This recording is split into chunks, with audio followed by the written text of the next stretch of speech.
Do you want more success in everything you do, more peace, more clarity, and a life that finally makes sense? Then look around at what you've been doing every day, because it's not the distant future that changes your life. It's what you put in order today. External disorder is nothing more than a reflection of internal confusion. A scattered mind, a directionless routine, a life surrounded by distractions that drain your energy without you even noticing. But when you decide to focus solely on creating order, something powerful happens. Small actions transform into solid stepping stones upon which you build clarity, confidence, and new possibilities. As Epictetus said, first say to yourself what you would be, and then do what you have to do. This phrase is the heart of transformation. Clarity is born when you organize internally and externally, and act in alignment with what you want to build. And that's exactly what we're going to do here. In this video, we'll dive into 10 Stoic practices, true weapons of war that function as shields against discouragement and swords against stagnation. Comment here. Today I create results because every conscious decision is a new brick in the life you truly want to live. And before we continue, I need to tell you that this video reached you because someone liked it, shared it, and commented. Do the same so we don't break this chain. Now let's dive together into the 10 Stoic practices that will help you put your life in order from the inside out. Practice 1. Train your concentration. If there's a single ability capable of transforming your life, it's the power to concentrate. In a world full of distractions, where your attention is fought over every second, focus has become rare and therefore valuable.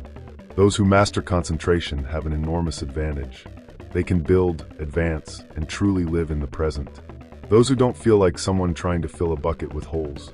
No matter how much effort they make, everything escapes. Marcus Aurelius faced this dilemma. Even without a cell phone, he understood that the human mind always seeks to escape the present. His advice was direct. Concentrate wholly on each present moment as a Roman would, with precision, seriousness, and sincerity. This is the essence of focus, an act of will, not luck. But the enemy isn't just out there, in the street noise, in phone notifications, in the chaos that surrounds us. It's inside. It's the worries that return, the feelings that weigh heavy, the thoughts that keep knocking at the door. This internal noise is even more treacherous because it robs your peace without making a sound. Seneca knew this well. Living in a noisy house in Rome, surrounded by the constant sounds of the city, he wrote to a friend that he had learned to harden his nerves against external distractions. He said, "I force my mind to concentrate and prevent it from straying to outside things. The whole environment can be noisy and chaotic, but as long as my mind remains tranquil, there is no real disturbance." This is the level of self-control we need to train. And it's not a natural gift, it's discipline, practice, and patience. Meditation, daily writing, reflection in silence, and even intentionally disconnecting from distractions are like gym weights for the mind. Each time you practice, you're strengthening your ability to stay present, to resist the pull of the thousand things competing for your attention. Think about how many times today your mind wandered. How many conversations did you miss because you were thinking about something else? How many moments slipped through your fingers because you were scrolling through your phone? This isn't living, it's sleepwalking through life. The ancient Stoics understood that concentration isn't just about productivity or getting more done. It's about being fully alive. When you're concentrated, you taste your food more deeply. You hear music with greater richness. You connect with people authentically. You experience life instead of just passing through it. Without concentration, we live on the surface. With concentration, we dive deep. Without concentration, we're carried by the wind. With concentration, we become the root that sustains. The quality of your attention determines the quality of your life. Modern neuroscience confirms what the Stoics knew thousands of years ago. Your brain physically changes based on what you pay attention to. When you constantly switch between tasks, checking notifications, jumping from one thing to another, you're literally rewiring your brain to be distracted. You're training yourself to be unable to focus. But the good news is that the opposite is also true. When you practice concentration, when you deliberately focus on one thing at a time, you strengthen the neural pathways that support deep focus. You're not just accomplishing more, you're becoming a different person, someone capable of depth in a shallow world. So here's your challenge. Over the next 7 days, choose one simple task per day and give it your complete attention. It could be writing for 15 minutes without looking at your phone, eating a meal without distractions, or talking to someone while looking them in the eyes without interrupting. Experience being whole, undivided. As Seneca wrote, no noise reaches you, and no word pulls you from your center. This is the state that transforms your life. This is where real power lives, not in doing more, but in being fully present for what you're doing. Practice 2. Build a strong body and a resilient mind. It may not seem like philosophy, but treating the body with rigor has everything to do with the life you want to build. When you neglect your body, you live tired, without energy, dependent on chance. A fragile mind is almost always born from a weakened body. The Stoics knew this. They ran, fought, lifted weights, endured the cold. They were people who lived in motion. The phrase, a sound mind in a sound body, makes complete sense here. For them, mental and physical strength walk together. Today, many people set goals to achieve their dream body or feel stronger. But when we think of philosophers, we almost never imagine athletes or warriors. The common image is of someone sedentary, hunched over, out of shape. But ancient philosophers were the opposite. Socrates was a soldier who fought in multiple battles, known for his incredible endurance. Cleanthes was a boxer before becoming a philosopher. Marcus Aurelius, despite being emperor, hunted and wrestled regularly. And Seneca dove into the cold waters of the Tiber River as part of his daily routine. It wasn't vanity, it was training of the spirit. Seneca said, "We treat the body rigorously so that it does not become disobedient to the mind." This phrase holds a timeless truth. When the body rebels, the mind weakens. When the body is trained, the mind gains discipline. The connection is undeniable and powerful. The body is like armor that protects the mind. If you neglect it, you become fragile, vulnerable to every discomfort, every challenge. But when you choose physical effort, a run, a workout, even a simple walk, you're training the inner voice that says, "I can. I keep my promises. My mind governs my body." Your body almost never wants to move.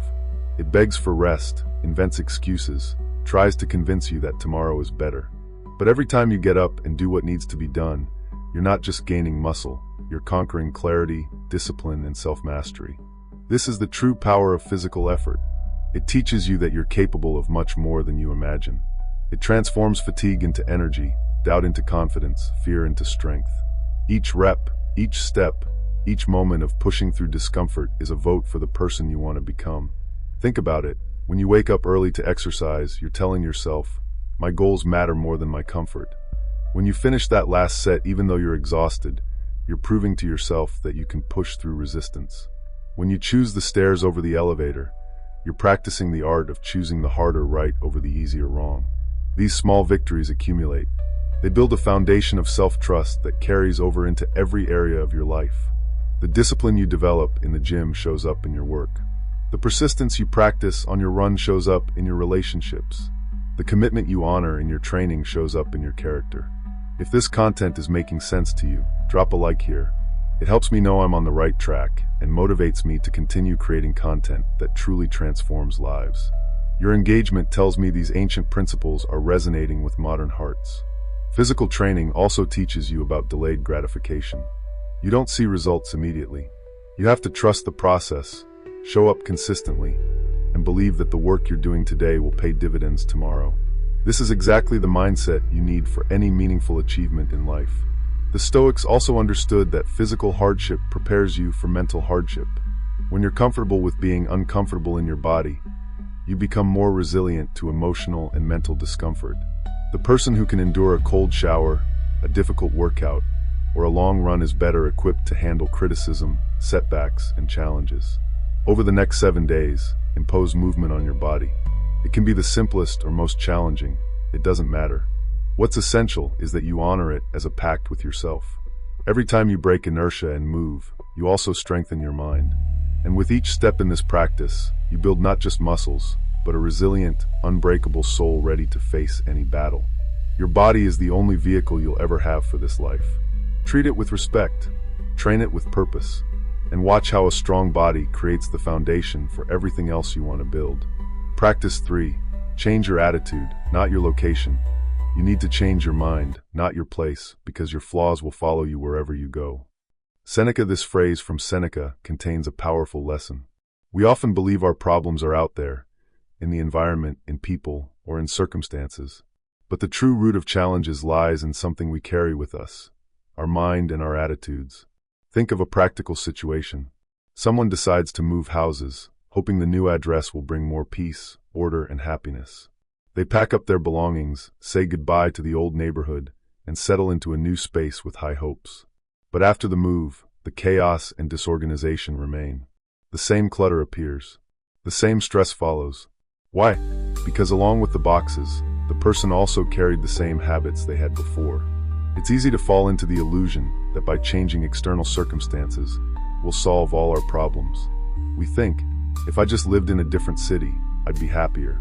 If I just worked at a different company, I'd be more fulfilled. If I just had different friends, I'd be more successful. But as Seneca reminds us, the error isn't in the circumstances, it's in the mind itself. The disease follows the patient. If you want real change, there's no point in changing your environment without first transforming what's inside you. It's like changing the scenery of a movie without altering the script. The same drama plays out, just against a different backdrop. Escape may seem like a temporary solution, but it doesn't resolve internal conflicts. Seneca provokes us with another impactful phrase. If you want to escape your problems, you don't need to go to another place, you need to become another person. This doesn't mean abandoning your essence, but reformulating your mentality and attitudes. It's an invitation to the courage to look inward and face what needs adjusting. Consider the person who changes jobs 5 times in 3 years, always blaming the boss, the co-workers, or the company culture. But if the same problems arise in every workplace, perhaps the common denominator isn't the job, it's them. Maybe they struggle with authority. Maybe they have poor communication skills. Maybe they don't take criticism well. Until they address these internal issues, no external change will help. Or think about someone who goes through relationship after relationship, always finding something wrong with their partner. They were too clingy. They weren't affectionate enough. They didn't understand me. But if every relationship ends the same way, the pattern suggests an internal issue. Perhaps fear of intimacy, unrealistic expectations, or unhealed wounds from the past. Admitting that the problem might be within us is uncomfortable. It's easier to blame work, family, or external circumstances. Our ego resists this truth because it means taking responsibility, and responsibility feels heavy. But recognizing this is also liberating because it gives us back our power. In other words, if we're part of the problem, we can also be part of the solution. When you externalize your problems, you make yourself a victim of circumstances. When you internalize responsibility, you become the master of your destiny. Stoicism teaches us that true strength lies in taking responsibility for our lives. This requires conscious action, reviewing habits, challenging limiting beliefs, and developing the resilience necessary to grow. It means asking hard questions. What patterns keep repeating in my life? What role do I play in my own suffering? What would I need to change about myself to create different results? This kind of self-examination requires brutal honesty. You have to be willing to see yourself clearly, without the comfortable lies we tell ourselves to avoid discomfort. You have to be willing to admit where you're wrong, where you're weak, where you're holding yourself back. But here's the beautiful thing. Once you see the truth, you can change it. You can't fix what you won't acknowledge. Self-awareness is the first step towards self-improvement. If you want to save these reflections to review later, save this video to your library. Knowledge that isn't revisited is lost, but integrated wisdom becomes part of who you are. Come back to these ideas when you're tempted to blame your circumstances instead of examining yourself. Therefore, instead of seeking new paths to escape, focus on building a resilient mentality committed to growth. As Stoicism teaches us, change isn't in the world around us, but in how we choose to face it. Remember, the key to a fuller life is always within you. Start by taking inventory of your recurring problems. Write them down. Then ask yourself, what is my contribution to this problem? How might my attitude, beliefs, or behaviors be perpetuating this issue? The answers might sting, but they're also the map to your freedom. Practice 4. Free yourself from bad vices. Seneca, with his Stoic wisdom, challenges us with a powerful reflection. He says, "Show me a man who is not a slave." He observed that even slave owners carried their own chains, like the crushing responsibility of maintaining properties and lives under their dominion. For Seneca, true slavery wasn't physical, but mental. He said, "One is a slave to lust, another to greed, another to ambition. We are all slaves in some way, whether to hope or to fear." The path to freedom, according to him, begins by recognizing these invisible chains. It could be the coffee you feel you can't live without, the cigarettes you need, checking your phone every instant, obsession with gambling, believing someday you'll win big money, binge watching shows until 3 a.m., shopping to fill an emotional void, or constantly seeking validation through social media likes. Everything that dominates your mind and actions has more power over you than you have over yourself. If you can't go without doing something, then that thing controls you. And here's the most important point. It's not the habit itself that defines you, but the dependency it creates. This thirst, this incessant desire, that's what needs to be questioned. Some vices can be eliminated completely, others return in new formats. Perhaps you know someone who traded one addiction for another, stopped being a slave to one only to surrender to another. They quit drinking, but became obsessed with work. They stopped gambling, but started compulsively shopping. The substance changed, but the slavery remained. For the Stoics, it's this necessity, this lack of freedom to abstain, that generates suffering. While you're in the grip of an addiction, you cannot achieve greatness. Whatever the habit, even if it's socially acceptable, it cannot govern your life. Consider how much mental energy your vices consume. How much time do you spend thinking about when you'll get your next fix? How much of your day is organized around feeding your habit? How many decisions do you make based on satisfying this craving rather than pursuing your true goals? This is what the Stoics meant by slavery. You're not free to choose. You're compelled. And compulsion is the opposite of freedom. The first step to freedom is awareness. You have to see your chains before you can break them. This means being honest about what controls you. It means admitting, I don't just enjoy this, I need it. And that need has power over me. The second step is to test your freedom. Try going without. If you truly believe you're not addicted to your phone, try leaving it in another room for an entire day. If you think you can stop scrolling through social media anytime, delete the apps for a week. If you claim alcohol doesn't control you, go a month without it. The resistance you feel, the discomfort, the excuses your mind generates, these reveal the truth about your chains. And often, we're surprised by how strong they are. The third step is to replace, not just remove. Nature abhors a vacuum. If you simply try to stop a bad habit without replacing it with something better, you'll likely fail. If you quit smoking, you need something to do with your hands and your stress. If you stop scrolling social media, you need another way to fill those empty moments. If you give up junk food, you need healthy alternatives ready. The Stoics were practical. They knew willpower alone wasn't enough. You need systems, support, and substitutes. You need to make the bad habit harder and the good habit easier. This year, truly commit to stop being a slave to what binds you. Start now. Your freedom and your greatness depend on it. Choose one vice, just one to start, and commit to 30 days of freedom from it. Not forever, just 30 days. Tell someone about your commitment. Track your progress. Notice what happens when you deny this compulsion. You might discover that you're stronger than you thought. You might find that life without this crutch is actually richer, not poorer. You might realize that what you thought was enhancing your life was actually limiting it. True freedom isn't doing whatever you want whenever you want. True freedom is wanting what's truly good for you and having the power to pursue it. As long as your vices control you, you're not free. Break the chains. Reclaim your sovereignty. Practice 5. Decide with reason, not just emotion. Those who don't learn to control their emotions become vulnerable. They're like a boat without a rudder, at the mercy of the sea's waves and foreign winds. And the danger is even greater. People who know how to manipulate emotions can direct your life without you noticing. Impulsive decisions are seeds of bitter harvests. The heat of emotion may seem irresistible in the moment, but it almost always leaves trails of regret. Consider this situation.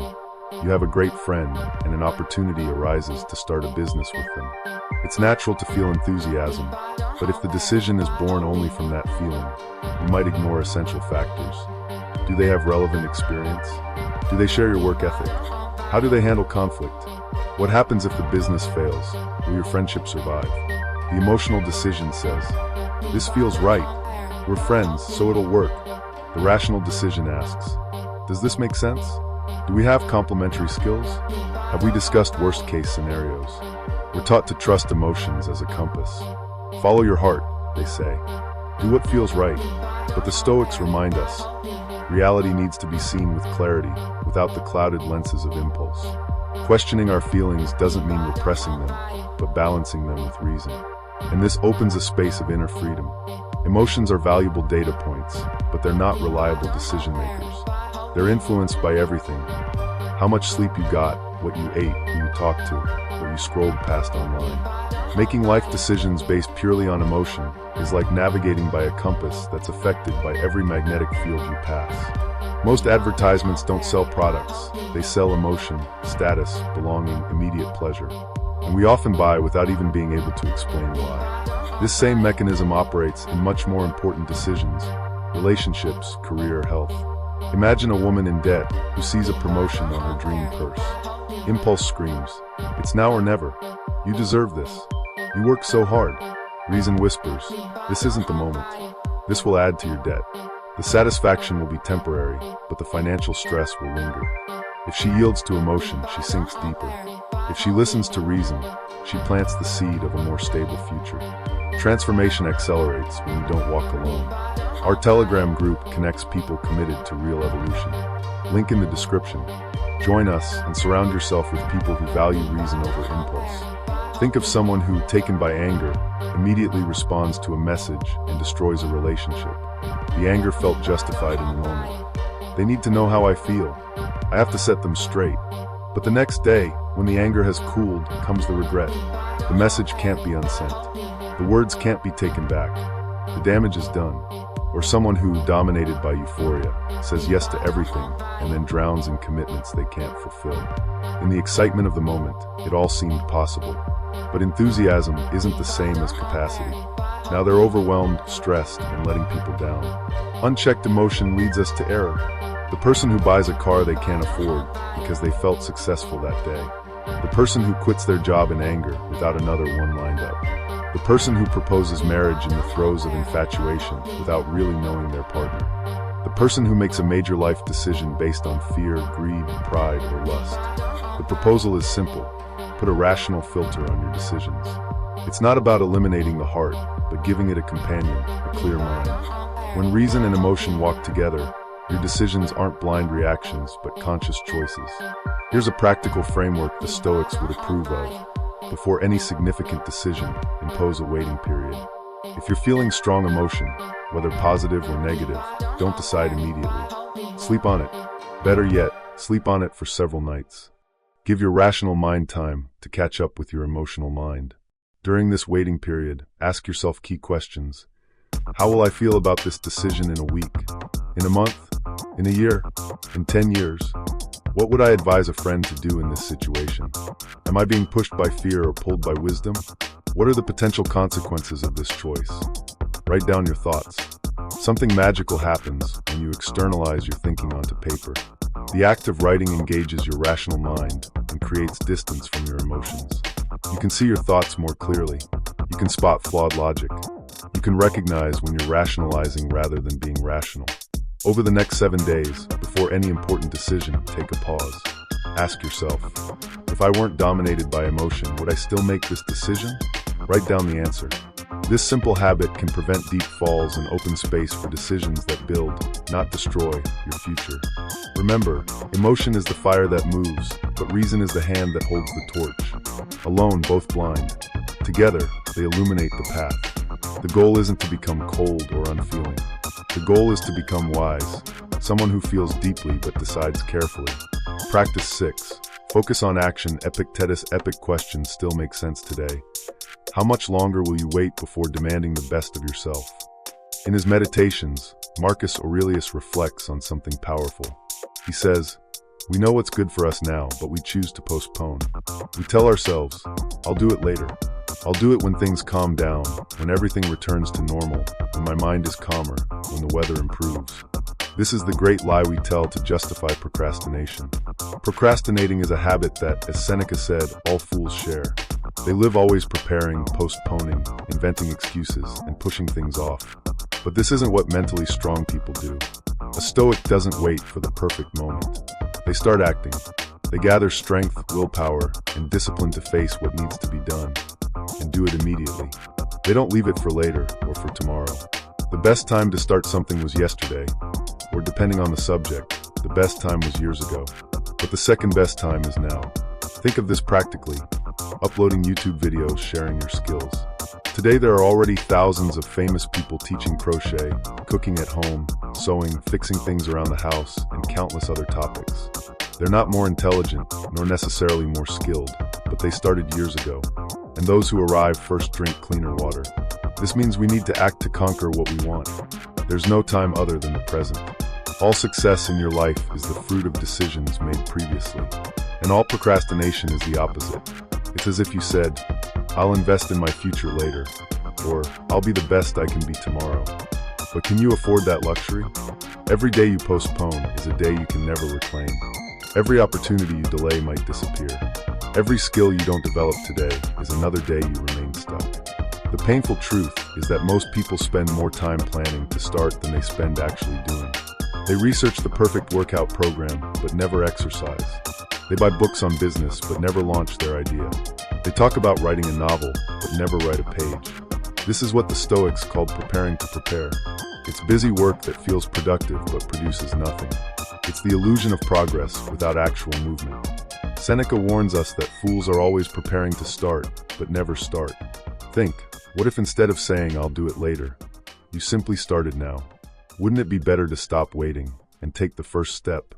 The future you want depends on the choices you make today. Tomorrow you'll only reap the consequences of this. If you want good results tomorrow, next month, or next year, you need to start making deposits now. Ask yourself, what actions are you postponing that could change your life? Maybe it's starting that business. Maybe it's having that difficult conversation. Maybe it's beginning therapy. Maybe it's applying for that job. Maybe it's reaching out to that person. Maybe it's starting to exercise. Maybe it's learning that skill. Whatever it is, you know what it is. It's that thing that comes to mind when you read this. That thing you've been thinking about for months or years. That thing you keep saying you'll get to someday. Here's what the Stoics understood. Someday isn't a day of the week. It doesn't appear on any calendar. It's a lie we tell ourselves to avoid the discomfort of starting. Because starting is hard. Starting means facing the possibility of failure. Starting means being bad at something before you get good. Starting means showing your work before it's perfect. But here's the truth. Everyone who's now an expert was once a beginner. Everyone who's now successful was once struggling. Everyone who's now skilled was once clumsy. The only difference between them and the people who never achieved anything is that they started. And here's the secret. You don't need to be ready to start. You'll never feel completely ready. You'll never have perfect conditions. You'll never have enough time, enough money, enough knowledge, enough confidence. If you wait until you're ready, you'll wait forever. The Stoics practiced immediate action. When they recognized something needed to be done, they did it. Not tomorrow, not next week, not when conditions were better. Now, this very moment. This doesn't mean being reckless or impulsive. It means not letting fear, perfectionism, or procrastination steal your life from you. It means understanding that done is better than perfect. It means recognizing that the path reveals itself as you walk it, not before. Start messy. Start scared. Start without all the answers. But start. The momentum you create by taking action is worth more than months of perfect planning. Action creates clarity. Action generates feedback. Action produces results. Don't say you'll do it later. Do it now. Your future self will thank you for the courage you showed today. Practice 7. Create your own value. Nothing is more fragile than depending on others' admiration. If your value is born from external applause, you'll always live as a slave, celebrated today, forgotten tomorrow. Seneca already warned us. Who seeks others' approval places their happiness in others' hands.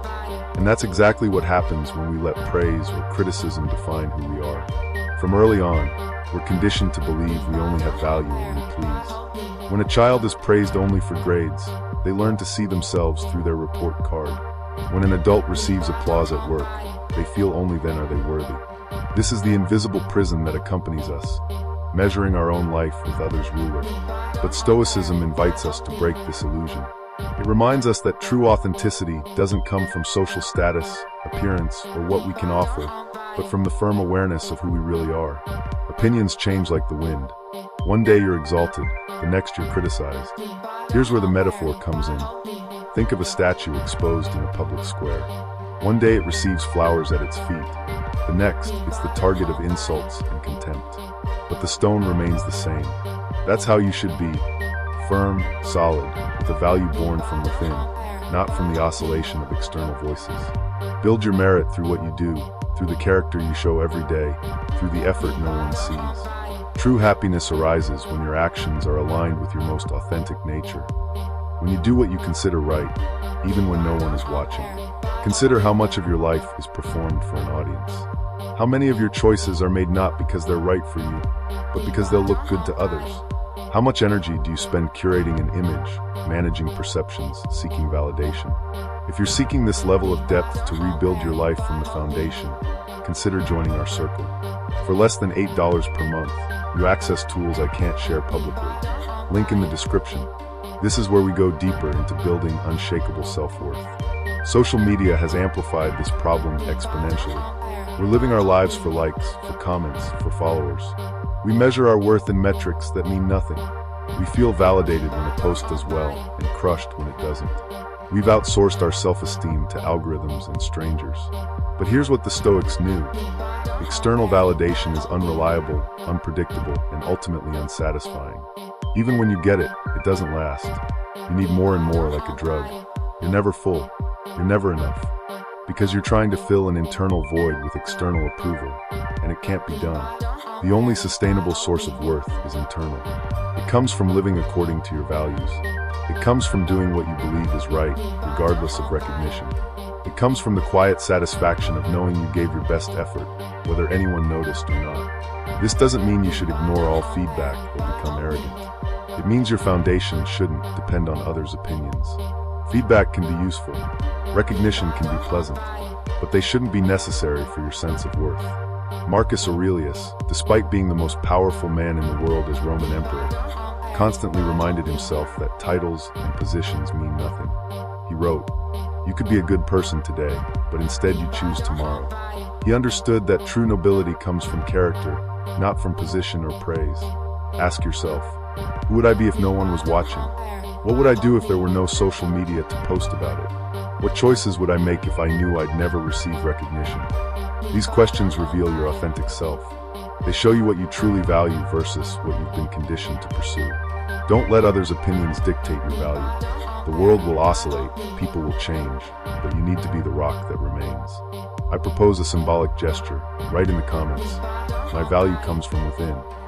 Because from this moment on, you stop being hostage to external voices and begin building the fortress no one can tear down, confidence in yourself. As Ralph Waldo Emerson said, "To be yourself in a world that is constantly trying to make you something else is the greatest accomplishment." This is the work of a lifetime. To resist the pressures to conform, to please, to perform, and instead to simply be authentically, unapologetically yourself. Your worth isn't up for vote. It's not determined by how many people like you, admire you, or approve of you. It's determined by your integrity, your effort, your commitment to growth, and your alignment with your deepest values. Build that foundation. Stand on that rock. Let the opinions of others wash over you like waves against stone, noticed but not moved. Practice 8. Stop trying to be perfect. Focus on progress. The pursuit of perfection can be a deadly trap for progress. Martha Graham, one of the most important choreographers of the 20th century, experienced this painfully during the winter of 1931. After months dedicated to a series of dances, she felt her work wasn't up to her reputation. Despite dancers and friends praising her creation, she could only see the flaws. The frustration was so great that she came to believe the entire winter had been wasted. "I destroyed my year," she lamented. This suffocating perfectionism is a common fate for talented people. Their high standards, which help them achieve excellence, can transform into a creative prison. As Winston Churchill said, "Perfectionism is nothing more than another form of paralysis." We get stuck in resistance that, at its core, is fear.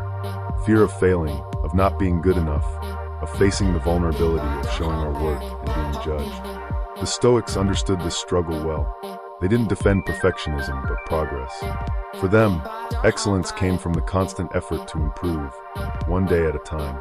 Epictetus, in one of his lessons, said, "Is it possible to avoid mistakes?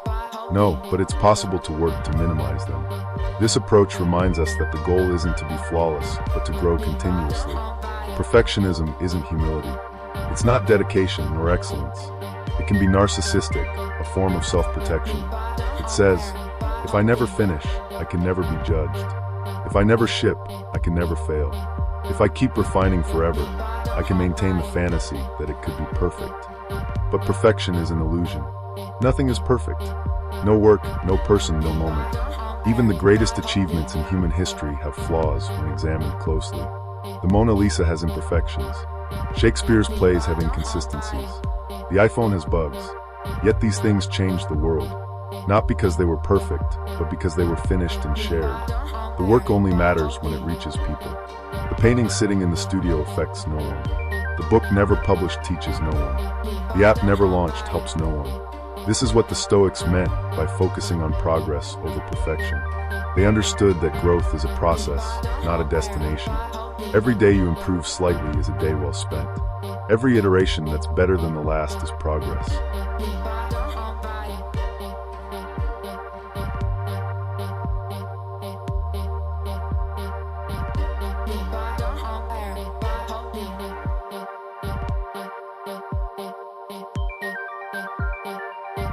Keep on